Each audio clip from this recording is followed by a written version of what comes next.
வணக்கம் மாணவர்களே, 10ஆம் வகுப்பு அறிவியல் அரசு பொது தேர்வு மாதிரி வினாத்தாள் அதை எப்படி ப்ரெசென்ட் பண்ணுறதுன்னு பார்ப்போம்.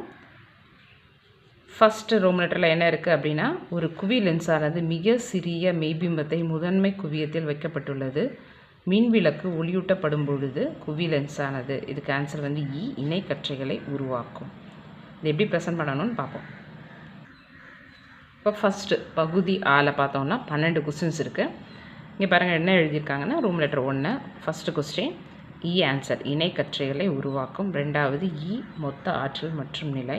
மூணாவது 20 கிலோஹெர்ட்ஸ். நாலாவது ரேடியோ கார்பன் எழுதிட்டு அதை அடிச்சுட்டு கோபால்ட்னு எழுதியிருக்காங்க. ஃபஸ்ட்டு எடுத்த உடனே பேப்பர் எடுக்கும்போது இது மாதிரி அடித்தல் திருத்தல் இருக்கக்கூடாது. இதில் என்ன ஒரு மிஸ்டேக் இருக்குன்னா, ஃபஸ்ட்டு கொஸ்டினோடைய ஆப்ஷன் வந்து ஈயை வந்து அந்த கோட்டு மேலேயே எழுதியிருக்காங்க. இதுக்கு பதிலாக எப்படி நீட்டாக ப்ரெசென்ட் பண்ணலாம் அப்படின்னா, இங்கே பாருங்கள் ரோம் லெட்டர் 1 போட்டிருக்கோம். இங்கே ஃபஸ்ட்டு கொஸ்டின், இதுக்கு நடுவில் இங்கே ஒரு கோடு போட்டுட்டு ஆப்ஷன் இணை கற்றைகளை உருவாக்கும். செகண்டில் ஆப்ஷன் மொத்த ஆற்றல் மற்றும் நிலை. அப்படியே வரிசை அடிக்காமல் கொஞ்சம் நிறுத்தி நிதானமாக எழுதணும்.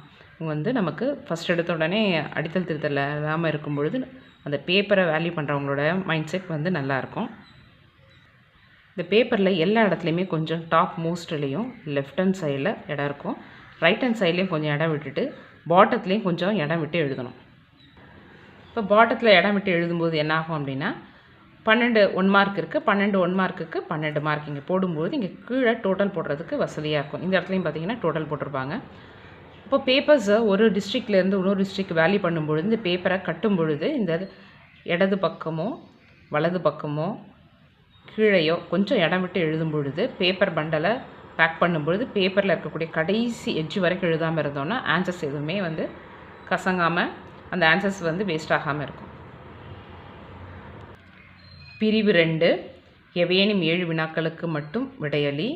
7 × 2 14. வினா எண் 22 கட்டாய வினா, அது இயற்பியலிருந்து கேட்பாங்க. நிலைமம் என்பது யாது, அதன் வகைகள் யாவை? இதை எப்படி எழுதலாம் அப்படின்னு பாருங்கள்.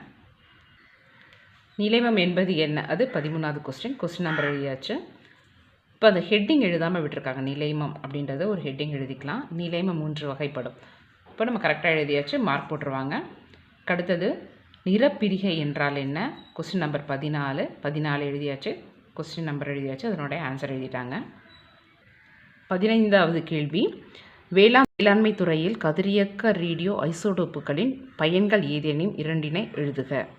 இப்போ இதில் என்ன இருக்குது, அந்த கொஸ்டினை ஃபுல்லாக எழுதியிருக்காங்க. எழுதிட்டு இந்த கடைசி பார்த்திங்கன்னா இந்த கடைசி லைன் வரைக்கும் எழுதியிருக்காங்க. இப்படி எழுதும் பொழுது என்ன ஆகும் அப்படின்னா, இந்த பேப்பரை கட்டும் பொழுது இந்த இடம் வந்து மடங்கிடும். இப்போ அது மாதிரி மடங்காமல் இருக்கிறதுக்காக கொஞ்சம் இந்த லாஸ்ட் 2 லைன் மட்டும் எழுதாமல் அடுத்த பேஜில் எழுதலாம். இந்த பேப்பரையும் எப்படி ப்ரெசென்ட் பண்ணலான்றதை பார்க்கலாம். நிலைமம் என்றால் என்ன அப்படின்னு ஒரு கொஸ்டின் இருக்குது. ஸோ நிலைமம் அப்படின்ற ஒரு ஹெட்டிங் கொடுக்கலாம். அதுக்கு அடுத்தது நிலைமம் பற்றி எழுதியாச்சு. நிலைமத்தின் வகைகள். அடுத்த கேள்வி நிறப்பிரிகைக்கு ஒரு ஹெட்டிங் கொடுத்துருக்கோம். நிறப்பிரிகை ஒரு ஹெட்டிங் கொடுத்துருக்காங்க. ஸோ அப்போது ஒரு கொஸ்டின் எழுதும் கொஸ்டினுக்கு முடிந்தால் சப்ஹெட்டிங் கொடுக்கலாம். கொடுத்துட்டு அந்த சப்ஹெட்டிங்கை பென்சிலால் அண்டர்லைன் பண்ணணும். முதல் கேள்வி 2வது கேள்வியும் பிரிக்கிற மாதிரி ஒரு கோடு கிழிக்கணும். இப்போது இந்த 13வது கேள்வி 14வது கேள்வி 2 கேள்வி எழுதியிருக்கோம். இப்போ 2 கொஸ்டினுக்கும் மார்க் போட்டிருக்காங்க. அதனுடைய டோட்டல் என்ன பண்ணுவாங்க அப்படின்னா, இந்த பேப்பரோட கடைசியில் அதனுடைய டோட்டல் எழுதுறதுக்கு வசதியாக இருக்கும். இப்போ இந்த பேப்பரில் பார்த்தீங்கன்னா பேப்பர் நல்லா நீட்டாக ப்ரெசென்ட் பண்ணியிருக்காங்க, ஆன்சர்லாம் அழகாக எழுதியிருக்காங்க. ஆனால் வந்து கோடு கிழிக்கலை, ஹெட்டிங் கொடுக்கலை, கடைசி எட்ஜ் வரைக்கும் எழுதியிருக்காங்க. இந்த ரைட் சைடில் பார்த்தீங்கன்னா ரைட் சைடு ஃபுல்லாக கேப்பே இல்லாமல் இங்கே வரைக்கும் எழுதியிருக்காங்க. பேப்பர் பண்டல் அது மாதிரி ஃபோல்ட் பண்ணும்போது இந்த சைடில் இருக்கக்கூடிய ஆன்சர்ஸ் வந்து மறைகிறதுக்கு இல்லைனா கிழிகிறதுக்கு சான்சஸ் இருக்குது. இதில் 18வது கேள்வி பார்த்திங்கன்னா, மீள் மற்றும் மீளா வினைகளை வேறுபடுத்துக அப்படின்னு ஒரு கொஸ்டின் வந்ததுன்னா மேக்ஸிமம் என்ன பண்ணணும் அப்படின்னா அட்டவணை முறையில் எழுதணும். 22வது கேள்வி, ஒரு ஊடகத்தில் 200 ஹெர்ட்ஸ் அதிர்வெண் உடைய ஒளியானது 400 மீட்டர்/வினாடி வேகத்தில் பரவுகிறது. ஒளி அலை நீளம் காண்க. இந்த கொஸ்டின் கம்பல்சரி கொஸ்டின். 13லேருந்து 21 கேள்வி வரைக்கும் எந்த கேள்வி நல்லா தெரியுமோ அந்த கேள்வியோட நம்பர் எழுதிட்டு கேள்வியை மாற்றி அதாவது 13வது கேள்வி, 18வது கேள்வி, 20வது கேள்வி, 16வது கேள்வி அப்படி மாற்றி மாற்றி வராமல் ஒரு ஆர்டரில் கரெக்டாக எழுதிட்டு வரும்போது பேப்பர் கரெக்ஷன் பண்ணும்போது மார்க் போடுறதுக்கு ஈஸியாக இருக்கும்.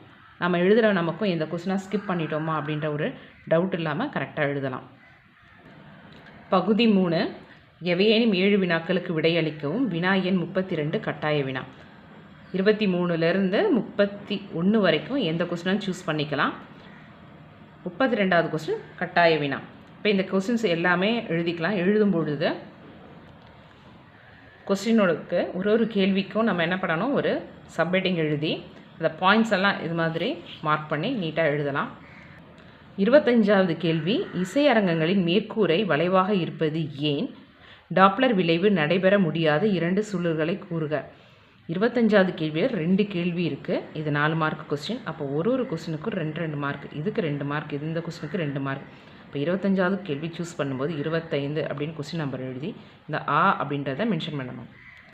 இந்த கொஸ்டினில் பார்த்தீங்கன்னா 25வது கொஸ்டின் எழுதியிருக்காங்க. 25ல் ஆன்னு மென்ஷன் பண்ணும்பொழுது இந்த ஒரு கேள்விக்கு தனியாக மார்க்கு 2 மார்க்கு. இந்த 2 கொஸ்டினுக்கும் சூஸ் பண்ணி 4 மார்க்கு. இதில் ஏன் இந்த 2 மார்க் ஆட் பண்ணலைன்னா இந்த 25வது கேள்விக்கு 4 மார்க் இந்த ரைட் சைடில் போட்டிருக்கும் பொழுது இது ஆ கொஸ்டினுடைய சப்டிவிஷனுக்கு மார்க் 2 மார்க். 22வதுல ஆ கொஸ்டின், டாப்ளர் விளைவு நடைபெற முடியாத 2 சூழல்கள். இந்த ஆ கொஸ்டின் எழுதியாச்சு. இதுக்கு 2 மார்க். ஸோ 23வது கேள்விக்கு மொத்த மார்க்கு 4.